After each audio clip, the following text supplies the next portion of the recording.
Today we're going to talk about the Boston Bruins, the last team we get to talk about that didn't make the playoffs, which means my job gets a whole lot tougher after this video. Because talking about a team that has a high draft pick and didn't make the playoffs, so obviously they have a lot of big improvements they need to do with their roster, that part's easy. But now talking about the good teams, the teams that made the playoffs and came oh so close to winning a Stanley Cup but just need that one extra piece, that's where it gets difficult, because I really don't want these videos to be 1 to 2 minutes long, but sometimes when you have a team that's really good and they only need 1 or 2 more little pieces in the offseason to improve their team to win a Stanley Cup, the videos can sometimes get very difficult to meet the minimum length that I have set for myself.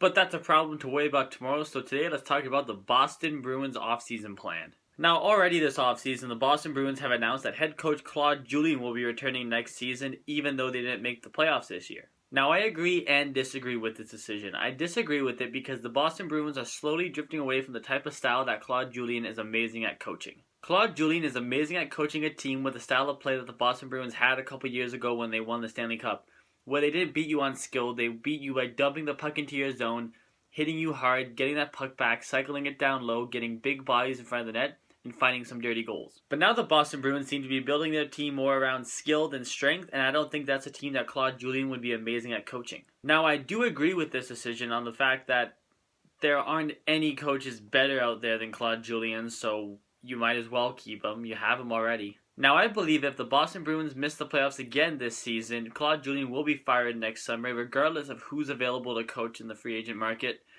And I believe he should be going to coach over in the Western Conference. Because let's be honest, Claude Julien is a good coach and he'll get a job probably within a week or two after being fired. But I think the Western Conference fits more of his style of hockey. But in this year's NHL entry draft, the Boston Bruins hold the 14th overall pick. And I believe because they're trying to drift into more of a skill-based team, they will be selecting Max Jones with that pick.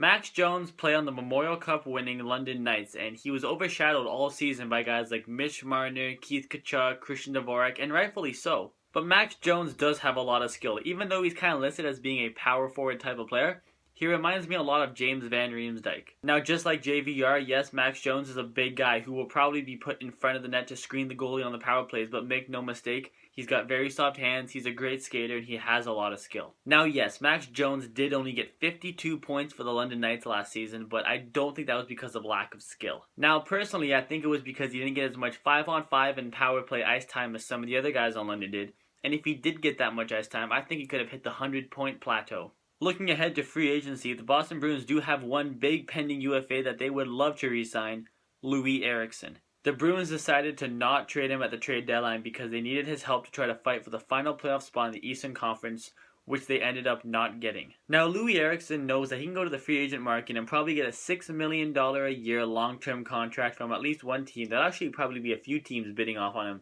So if the Boston Bruins really want to keep him, they know they're going to have to give him a contract of that caliber. While remembering, you also have a pretty big pending RFA to deal with, Torrey Krug. Torrey Krug has become a solid top 4 defenseman in the NHL, and I really don't think the Boston Bruins can afford to lose him, especially after they traded away Dougie Hamilton last offseason. Now, the Boston Bruins could give Loui Eriksson and Torrey Krug the money they're asking for right now and probably still remain under the salary cap. The problem is they won't have a lot of free cap space left afterwards, which is going to make making trades with other teams very difficult and signing any decent free agents near impossible. In my opinion, they should re-sign Torrey Krug and let Loui Eriksson walk and sign a forward with almost as much offensive skill as Loui Eriksson, but you can probably get him for a little bit cheaper, Miguel Boedker. Now, Boedker has never really been able to play a full season with great players, so now if you put him with Boston, maybe he can hit the 30-goal plateau and you can sign him to maybe a 4 or 5 year contract at maybe a little bit over $5 million, a little bit less than what Loui Eriksson is probably asking. I also think the Boston Bruins should try to trade Dennis Seidenberg. I just don't see him being a part of this team's future, especially for a defensive core that needs to try to get a little bit younger. And they definitely didn't help themselves by trading away Dougie Hamilton. I still don't understand why they fully did that. Tuukka Rask is an elite goalie for the Boston Bruins, and I don't see Malcolm Subban getting a starting job in Boston for at least another 4 to 5 years. If they want to consider trading him and try to get some picks and prospects back, I don't think that would be a bad decision at all. So the key to the Boston Bruins offseason is to be smart with your pending UFAs and RFAs and try to get this team a little bit younger because they are getting quite old, especially Zdeno Chara, who I believe won't be around for more than 2 or 3 more seasons. He seems to be getting near the end of his career. Anyway, guys, thank you very much for watching. Please like the video. Please subscribe to the channel. It would mean so much to me. Please like my page on Facebook. It's all about hockey. The link to that, like always, down below. And please email me any questions. If you just want to talk hockey, do theshannonClan19@gmail.com. And I'll see you guys back here next episode when we talk about playoff teams. Yay! See you guys then.